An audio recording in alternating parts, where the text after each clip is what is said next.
नमस्कार। माली समाचार हिंदी में आपका स्वागत है। मैं दिनेश माली। फिर उठा केंद्रीय कर्मियों सशस्त्र बलों के लिए 8वें वेतन आयोग का मुद्दा, मिला चौंकाने वाला जवाब। आइए जानते हैं विस्तार से। संसद के शीतकालीन सत्र में सांसदों द्वारा केंद्र सरकार के कर्मियों और सशस्त्र बलों के लिए 8वें वेतन आयोग का गठन कब होगा, यह सवाल पूछा जा रहा है। विभिन्न दलों के सांसद 8वें वेतन आयोग को लेकर प्रश्न पूछ चुके हैं। क्या सरकार 8वें सीपीसी का गठन नहीं करने का कारण केंद्र सरकार के कर्मचारियों में व्याप्त आक्रोश से अवगत है, तथा यदि हाँ तो इस पर सरकार की क्या प्रतिक्रिया है? जब यह सवाल पूछा गया तो केंद्रीय वित्त राज्य मंत्री पंकज चौधरी ने जवाब देते हुए कहा कि वर्तमान में सरकार के पास केंद्र सरकार के कर्मचारियों के लिए 8वें वेतन आयोग पर गठन का कोई प्रस्ताव विचाराधीन नहीं है। आइए जानते हैं लोकसभा में किसने पूछे सवाल। संसद सत्र के दौरान सोमवार को लोकसभा सांसद जयप्रकाश आनंद भदौरिया और वी विथिलिंगम ने 8वें वेतन आयोग के गठन पर सरकार से सवाल पूछा। सांसदों ने पूछा, क्या केंद्र सरकार के कर्मचारियों के लिए 8वें वेतन आयोग का गठन फरवरी 2013 में किया गया था? दूसरा, यदि हाँ तो 7वें सीपीसी के गठन के 10 वर्ष से अधिक सीमा बीत जाने के बाद भी अब तक 8वें वेतन सीपीसी का गठन क्यों नहीं किया गया, तथा अभूतपूर्व मूल्य वृद्धि, जीवन यापन लागत और कर्मचारियों की दुर्दशा को नजरअंदाज करने का क्या कारण है? तीसरा, क्या सरकार 8वें सीपीसी का गठन नहीं करने के कारण केंद्र सरकार के कर्मचारियों में व्याप्त आक्रोश से अवगत है? यदि हाँ तो इस पर सरकार की प्रतिक्रिया क्या है? चौथा, क्या सरकार केंद्रीय कर्मचारियों, सशस्त्र बलों आदि के 8वें वेतन आयोग के गठन पर विचार कर रही है? पांचवा, यदि हाँ तो इसकी घोषणा कब तक की जाएगी? आइए जानते हैं इस पर वित्त राज्य मंत्री ने क्या दिया जवाब। 8वें वेतन आयोग के गठन को लेकर वित्त राज्य मंत्री पंकज चौधरी ने बताया, 7वां वेतन आयोग 28 फरवरी 2014 को गठित किया गया था। बाकी सवालों के जवाब में वित्त राज्य मंत्री ने कहा, वर्तमान में सरकार के पास केंद्र सरकार के कर्मचारियों के लिए 8वें वेतन आयोग के गठन का कोई प्रस्ताव विचाराधीन नहीं है। यदि हाँ तो 8वें वेतन आयोग की घोषणा कब तक की जाएगी? इस सवाल को लेकर जवाब में वित्त राज्य मंत्री ने कहा कि प्रश्न ही नहीं उठता। केंद्र सरकार के इस जवाब से 48 लाख कर्मचारियों और 65 लाख पेंशनरों को तगड़ा झटका लगा है।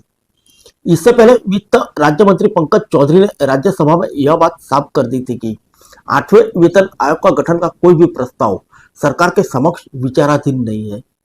मौजूदा समय में डीए डीआर की दर 53% पर पहुंच गई है। संसद सत्र में 8वें वेतन आयोग के गठन को लेकर राज्यसभा सांसद जावेद अली खान और रामजी लाल सुमन ने सवाल पूछा था। सांसदों ने जानना चाहा कि क्या सरकार 2025 के बजट के दौरान 8वें वेतन आयोग का गठन को लेकर सक्रिय है? क्या सरकार की वित्तीय स्थिति कर्मचारियों के वेतनमान में वृद्धि करने की इजाजत नहीं दे रही? वित्त राज्य मंत्री पंकज चौधरी ने उक्त सवाल के जवाब में कहा कि सरकार के समक्ष ऐसा कोई प्रस्ताव विचाराधीन नहीं है। आइए जानते हैं कर्मचारी संगठनों की मांगे के बारे में। नियम है कि डीए की दर 50% से पार होते ही कर्मियों के वेतनमान और भत्तों में बदलाव होता है। कर्मियों को अब 8वें वेतन आयोग के गठन का इंतजार है। विभिन्न केंद्रीय कर्मचारी संगठन कई बार सरकार से 8वें वेतन आयोग के गठन की मांग कर चुके हैं। Confederation of central government employees and works के महासचिव एसपी यादव ने इस साल के प्रारंभ में ही प्रधानमंत्री मोदी को पत्र लिख आग्रह किया था कि मौजूदा परिस्थितियों में बिना किसी विलंब के 8वें वेतन आयोग का गठन किया जाए। Indian railway technical supervisor association ने भी केंद्रीय वित्त मंत्री निर्मला सीतारमण से आग्रह किया था कि केंद्र सरकार को बिना किसी देरी से 8वें वेतन आयोग का गठन करना चाहिए। गत वर्ष भी संसद सत्र के दौरान 8वें वेतन आयोग का गठन को लेकर सवाल पूछे गए थे। तब भी सरकार ने दो टूक जवाब दे दिया था। कि 8वें वेतन आयोग के गठन का अभी कोई विचार नहीं है। सरकार इस पर विचार नहीं कर रही। भारत पेंशनर समाज ने भी 8वें वेतन आयोग के गठन की मांग उठाई है। बीपीएस के महासचिव एस.सी. महेश्वरी ने कहा, 68वीं एजीएम के दौरान यह प्रस्ताव पास किया गया है कि अविलंब 8वें वेतन आयोग का गठन किया जाए। आइए जानते हैं सुझाव के बारे में। देश में 8वें वेतन आयोग के गठन को लेकर कर्मियों की तरफ से केंद्र सरकार के पास कई तरह के सुझाव आ चुके हैं।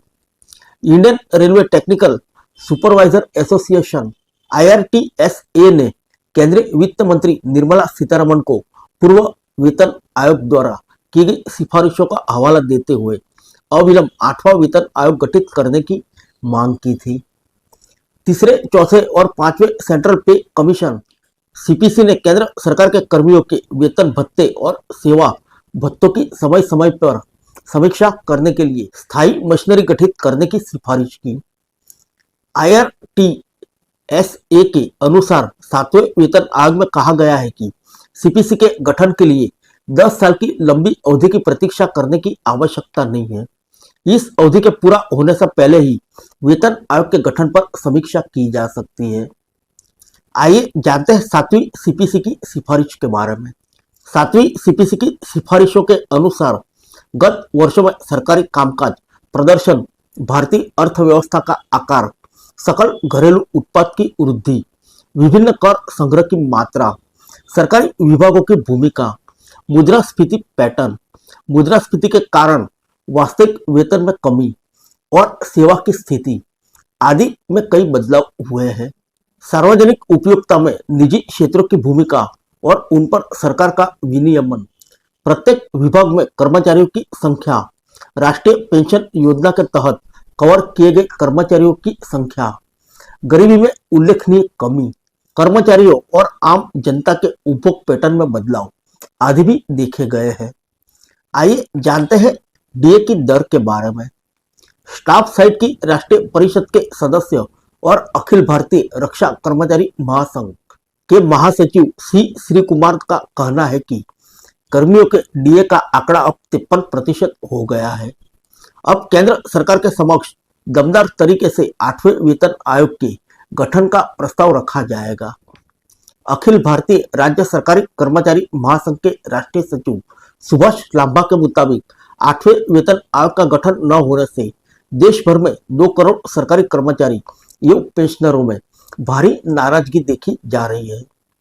सरकारी संगठनों ने केंद्र सरकार द्वारा 8वां वेतन आयोग गठित न करने के फैसले को अत्यंत दुर्भाग्यपूर्ण बताया है। भारत पेंशनर समाज ने भी 8वें वेतन आयोग के गठन की मांग उठाई है। बतौर सुभाष लांबा 48 लाख केंद्रीय कर्मचारियों और 65 लाख पेंशन भोगियों के लिए सरकार के एजेंडे में 8वां वेतन आयोग गठित करने का कोई योजना नहीं है। वित्त राज्य मंत्री के इस बयान से केंद्रीय एवं राज्य कर्मियों एवं पेंशनरों को तगड़ा झटका लगा है। उनमें आक्रोश व्याप्त है। वेतन आयोग से देश के कर्मचारी एवं पेंशनरों को उनके वेतन, पेंशन और भत्ते में कुछ बढ़ोतरी होने की उम्मीद बनी रहती है। केंद्रीय कर्मचारियों, सशस्त्र बलों और राज्य सरकार के कर्मियों पर 8वें वेतन आयोग की सिफारिशों को जनवरी 2024 से लागू किया जाना प्रस्तावित है। फिर मिलेंगे अगले बुलेटिन में अन्य किसी खबर के साथ। तब तक के लिए इजाजत दीजिए। नमस्कार।